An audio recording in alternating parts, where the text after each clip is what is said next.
Olá, eu sou o professor Charles Assunção e nesse vídeo nós falaremos sobre o efeito do número finito de pás do rotor de uma máquina de fluxo. Se nós resgatarmos o conceito da equação de Euler, que é aquela que descreve a quantidade de energia trocada entre o fluido e o rotor, seja cedendo ou recebendo energia, algumas considerações foram feitas e aqui eu destaco duas especialmente. A primeira é que o escoamento era sem atrito. Várias delas são semelhantes àquelas considerações da equação de Bernoulli.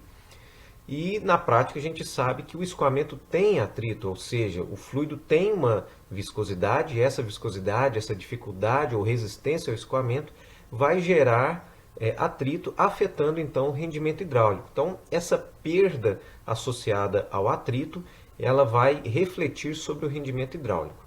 Porém, existe uma outra consideração que foi feita, que é o número infinito de pás, e a partir desse número infinito, nós descrevemos um triângulo de velocidades, porém as máquinas, naturalmente, não têm um número infinito de pás, elas têm um número finito. E a presença dessas pás, então, com a sua espessura, inclusive, vai alterar o triângulo de velocidades e, consequentemente, alterar o resultado da equação de Euler. E é exatamente sobre isso que nós falaremos nesse vídeo. Então, o primeiro efeito que a gente pode perceber, devido à presença das pás, é o efeito de escorregamento. A partir dessa figura aqui, a gente vai poder perceber a origem de um fenômeno chamado vórtice relativo.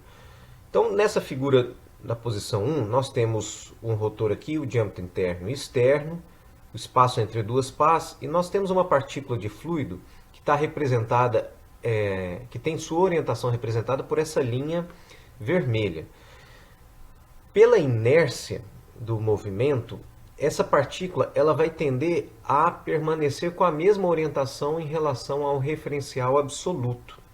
Contudo, como o rotor está girando, vai haver um vórtice relativo, ou seja, vai haver, para um observador que esteja no rotor, é como se essa partícula estivesse girando.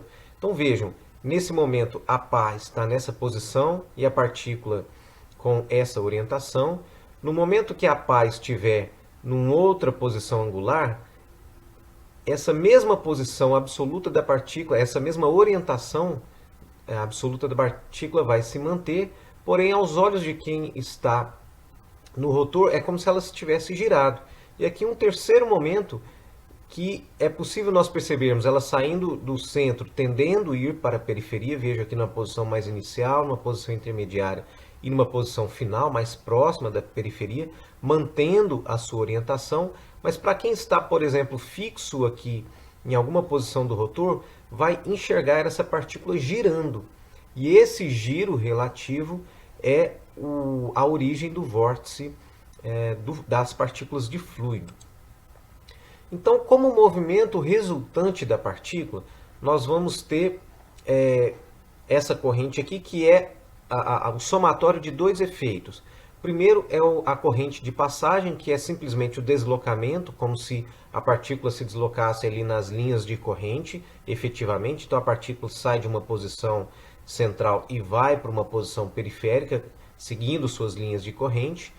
Nós vimos o vórtice relativo, então à medida que ela se desloca, ela vai girando em relação ao próprio rotor, então é como se ela tivesse os vetores de velocidade com esse perfil aqui, porque ela vai girando, então ela vai ter componentes aqui em diversas direções, e se nós somarmos esses dois fenômenos, a gente vai ter uma distribuição de velocidades parecido com esse aqui.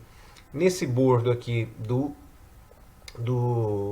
das pás, a gente vai ter um perfil de velocidade maior, porque vejam, aqui a gente tem uma velocidade do centro para a periferia, essa componente vai somar com essa componente, então gerando uma resultante de maior valor.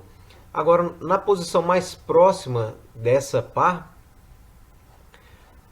na linha de corrente a gente tem a componente do centro para a periferia, contudo, devido ao vórtice relativo, a gente tem uma componente no sentido contrário. Então, se a gente somar esses dois vetores, nós obteremos um vetor também do centro para a periferia, mas de dimensão menor, de valor menor. Então a gente vai ter esse perfil de distribuição ao longo do espaço entre as duas pás em função desse efeito que é chamado de escorregamento. E finalmente, então, aqui a gente tem o rotor girando, vejam só, aqui o diâmetro interno, externo, aqui a gente tem o rotor girando, e aqui a gente tem essa borda, nessa borda aqui, onde a gente vai ter uma maior velocidade, nesse caso, vejam aqui, essa figura, essas linhas estão mostrando o efeito do vórtice, e nessa região, então, aqui nós vamos ter tanto a parcela do vórtice nesse sentido, quanto a das linhas de passagem. Então a gente vai ter a maior velocidade, onde nós temos maior velocidade, a gente vai ter uma menor pressão localizada. E nessa posição aqui, nós vamos ter uma menor velocidade, automaticamente uma maior pressão. Lembrando daquele balanço de energia do fluido, em que a energia do fluido ela pode ser expressa em termos de energia de pressão, de velocidade e de energia gravitacional, potencial gravitacional. Mas a gente sempre está desprezando a energia potencial gravitacional, então ficamos com os termos de pressão e velocidade. Então, onde a velocidade é maior, a pressão é menor. Onde a velocidade é menor, a pressão é maior. Então, nós vamos ter uma distribuição de pressões aqui. E se a gente adotar essa, por exemplo, essa pá como referência, desse lado aqui nós vamos ter pressão negativa, porém desse lado dessa mesma pá nós vamos ter pressão positiva, que seria o equivalente a esse resultado aqui para essa pá. Ora, se a gente tem uma pressão maior e uma pressão menor do lado de cá, a gente vai ter um deslocamento. É como se fosse um tombamento do triângulo de velocidades. Então o que vai acontecer? Na linha tracejada aqui, a gente tem o triângulo de velocidades ideal, ou seja, para um número infinito de pás. Em função do número finito e do fenômeno do escorregamento, a gente vai ter essa distribuição de pressão. Então, esse fluido ele vai ser, o triângulo ele vai ser tombado em direção aqui da pressão maior para a pressão menor, porque desse lado a pressão é maior do que esse. Então, a gente vai ter esse tombamento aqui. Veja então que o triângulo com linhas cheias representa o triângulo real. O que aconteceu aqui? O ângulo beta real ele é menor do que o ângulo beta ideal, que vai mudar também a componente da velocidade absoluta no eixo U. Vejam que a componente de C em U na saída passou a ser essa dimensão, é essa aqui, ó.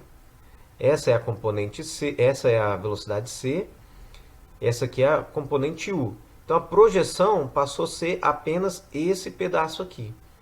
Originalmente, ou no caso ideal, nós tínhamos essa dimensão. Então vejam que há uma diferença entre as projeções CU5 ideal para CU5 real.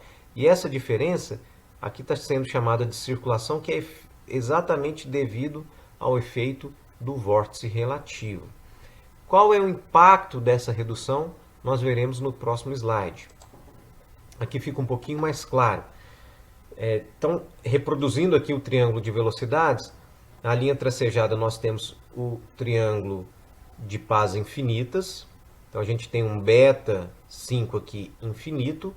Quando a gente considera esse efeito do escorregamento, a gente vai ter o deslocamento, então, no sentido de reduzir o beta 5. Então, esse ângulo que era desse tamanho passa a ser desse tamanho, sem mudar a vazão. Vejam que essa componente aqui é a componente CM5, ela que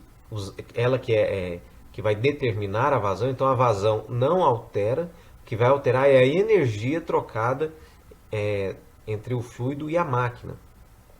Então essa dimensão aqui continua sendo a mesma. Então para que ela seja a mesma, a gente vai ter de deslocar aqui, e veja o que aconteceu com o CU5. A gente tinha inicialmente esse C e naturalmente essa projeção CU5 infinita, esse tamanho aqui.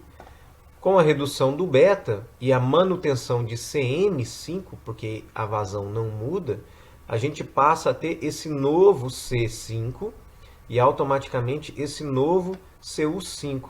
Esse joguinho da velha está representando um número finito de pás. O que aconteceu? A redução dessa componente. E por que essa componente é importante? Porque ela é quem caracteriza a quantidade de energia trocada entre o fluido e a máquina.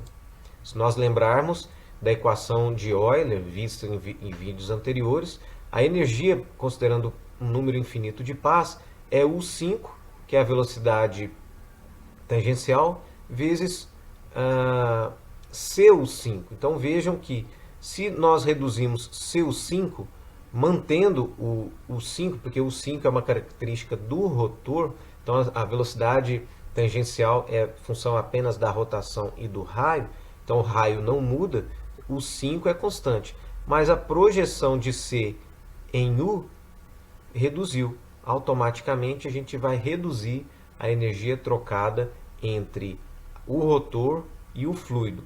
O 4, CO4 não muda porque isso aqui na entrada. E esse efeito ele só faz sentido, ele só vai, esse fenômeno só vai ter efeito, ou só vai gerar efeito na saída, porque esse escorregamento vai acontecendo desde a entrada até a saída. Então ele vai se refletir na saída.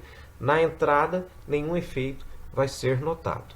Nesse slide, então, nós podemos ver a comparação dos triângulos de velocidade para diversos ângulos beta.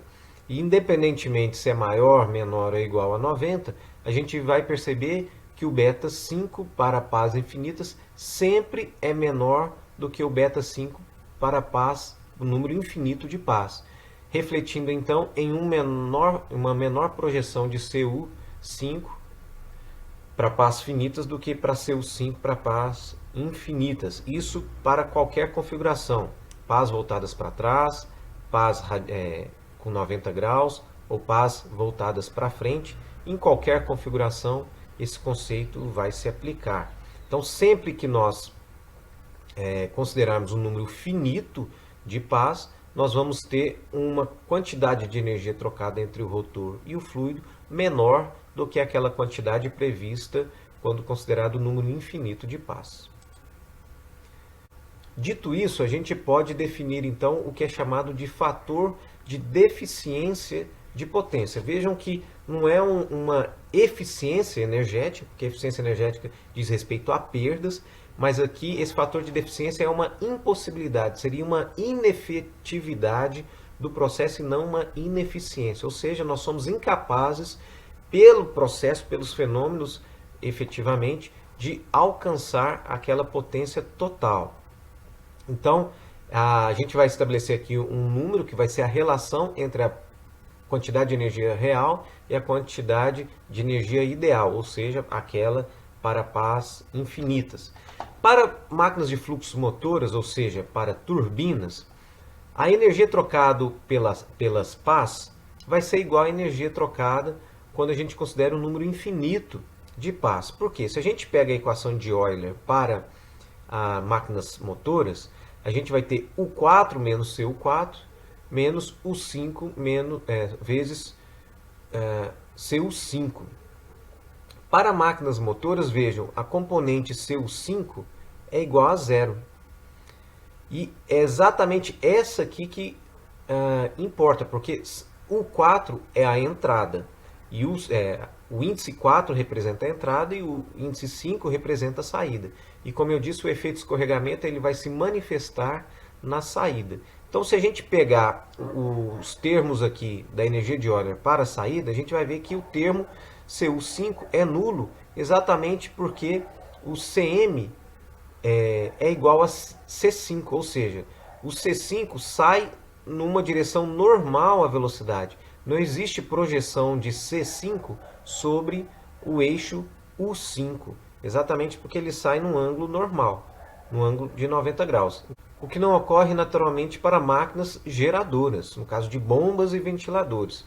Então sim, nós vamos ter que a quantidade de energia, quando a gente considera um número finito de pás, é aquela quantidade de energia para um número infinito dividido por um fator de correção, exatamente esse fator de deficiência. É claro que esse fator aqui ele vai ser maior do que 1, de modo que esse número seja menor do que esse número, ou seja, a quantidade de energia real vai ser menor do que a quantidade de energia ideal. E para determinar esse número, existem alguns métodos, eu vou apresentar um deles aqui, depois indicar mais alguns, mas a literatura traz alguns, a gente vai adotar um como referência, mas na prática você pode adotar outros métodos encontrados. Esse método vai ser o método de Pfleiderer, que ele define esse fatorzinho μ como sendo esse número aqui, onde esse número psi está tabelado aqui em função do beta, e o z é o número de paz. Então o que a gente quer é minimizar esse número. Voltando um pouquinho no slide anterior,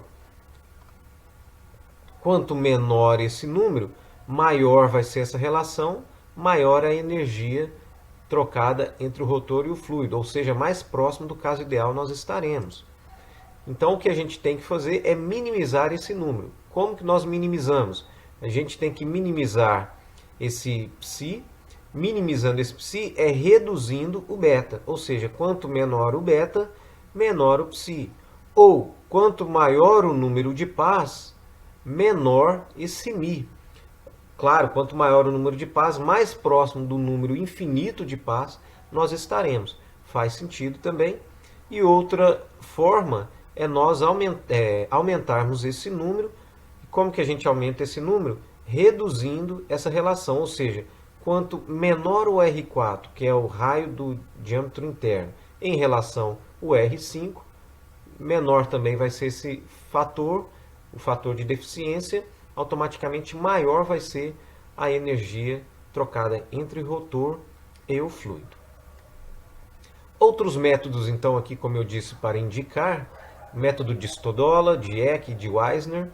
Existem outros na literatura que você pode usar para aplicar no seu caso específico. Com esse slide eu finalizo esse vídeo em que teve como objetivo apresentar um dos efeitos do número finito de pás, que é esse fator de deficiência em função do fenômeno do escorregamento. Eu espero que tenha ficado claro para você. Espero também que você acompanhe os próximos vídeos, onde nós resolveremos alguns exercícios para aplicação. Em caso de dúvidas, não hesite em entrar em contato. Eu agradeço a sua atenção e até a próxima.